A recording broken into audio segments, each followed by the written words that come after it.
Kırgızstandın birinci vitse-premier ministri Kubatbek Boronov 8 apreldegi onlayn ma'lumot жыйынында Оштогу инфекциялык оорулар бөлүмүндөгү айрым дарыгерлерге коронавирус илдетинин жугушу боюнча мындайча маалымат берген. Ошол инфекция бөлүмүндө иштеген бир врач өзүнүн кошунасын умрага барып, сырттан келген кошунасынын элди чакырган чайына катышып ошол жерде отуруп, кошунасынын үйүндө жуктуруп алганы такталып атат.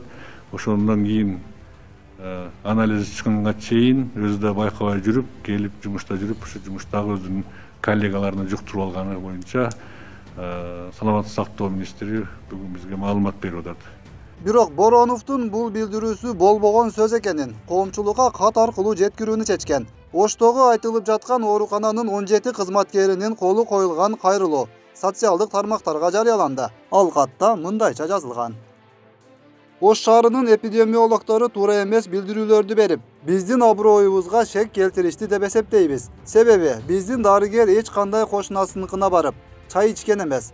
18 мартта Ош шаарынын Черемушки кичи шаарчасында жайгашкан ФТБ 3-түн авариялык имаратына 17 мартта кичи ачыдан кайтып келген жарандардан анализ алууга, анкета толтурууга ДИСТин башчысы Кайрат Абжалов тарабынан киргизилген. Дарыгердин айтуусу боюнча ал жерде эч кандай шарт түзүлгөн эмес болгон. Шаар мэринин көрсөтмөсүнө карабастан ал жерди жууп тазалоо болгон эмес. Биздин оорукананын биринчи корпусу ремонтко жабылганына байланыштуу 2-4 бөлүмдөр 4 ай бою ошол жерде иштешкен жана 14 март күнү обсервация болот деп шашылыш көчүрүлүп, имараттын ичи талапка ылайык хлор менен тазаланбаган. Кварц жөнүндө ойлонулган эмес. Кийинки күнү умрадан келген жарандар аркылуу видео тартылып, интернет аркылуу жалпы кыргыз эли көргөн. Умрадан келген жарандар өткөн коридор менен өтүп, туткаларды ачып, ошол аба менен дем алып, биздин дарыгерлер ошол имаратка кирип, таза зона, кир зона жок экендигин көрүп, Абжаловго телефон аркылуу билдирген. Ошол имаратта СИИС костюмдарын кийип киришкен.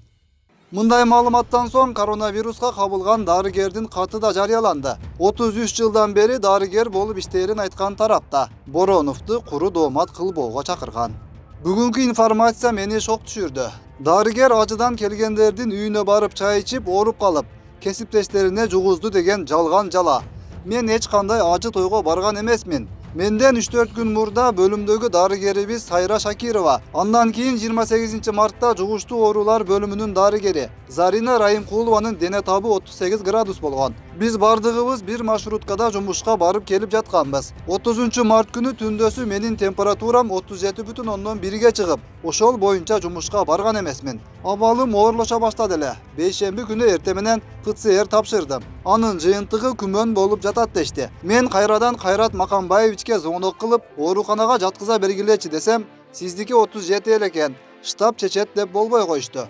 Урматтуу дарыгерлер, мен 3 күндөн бери плазма алып, кислороддомун. 33 жылдан бери дарыгер болуп иштейм. Мага бүгүнкү жалган берилген маалыматтан, жалган жалаадан кутулууга жардам бериңиздер. Бүгүн эрте менен Кайрат Макамбаевич телефондон звонок кылып алып, WhatsApp'тан болсо дагы түшүнүк кат жазып коюуну суранды. Мен эч нерсе жазбайм дегенмин. Балким менин ордума өздөрү жазып койгон болушу да мүмкүн. Ушунча жыл медицинада иштеп, жөн жерден кур дооматка калдым. Абалымдын оордугунан колум титиреп, ыйлап жатып жазып жатам. Кайрылуу катта колу коюлган дарыгерлердин бири массалык маалымат каражаттарына мындайча түшүндүрмө берген. Кесиптешибизге илдет умрадан келгендер менен жолугуп жуккан эмес. Ооруган врачты күнөөлөп коюшту. Ага чейин биз тарапка ар кандай сөздөр айтылып жатты. Кечеги сөз акыркысы болду. Умра тойго барган дегени бизди катты жазганга жеткирди. Буга чейин баарыбыз коронавирус жуктуруп албайла, анализ алгыла деп келгенбиз. Азыр бардык кесиптештерибиз бизди колдоп бермек. Бирок биз ооруканада болгондуктан кол коюп бере албай калышты. Дарыгерлер кызмат учурунда иштеп жүрүп жуктурдук. Министр кече медиктер боюнча туура эмес маалымат берди. Азыр биз 8 врач дарыланууда жатабыз. Медайымдар болсо көп. Оорукананын баары обсервацияда. 2 дарыгердин абалы жакшы эмес болуп атат. Коомчулукка болгонун болгондой билдиришсин. Бул жагдай боюнча атайын комиссия түзүлүп, иликтөө иштери башталганы маалымдалды. Маалыматка ылайык, бүгүн 9 апрелге карата жалпы өлкө боюнча COVID-19 вирусуна кабылгандардын саны 280ге жетти. Анын 34-ü медицина кызматкерлери. Өкмөт вирусту жуктуруп алган дарыгерлерге 200 000 сом, эгер каза болуп калса 1 миллион сом кенемте төлөнө турганын билдирген. Өткүрбек Рахманов, Регион.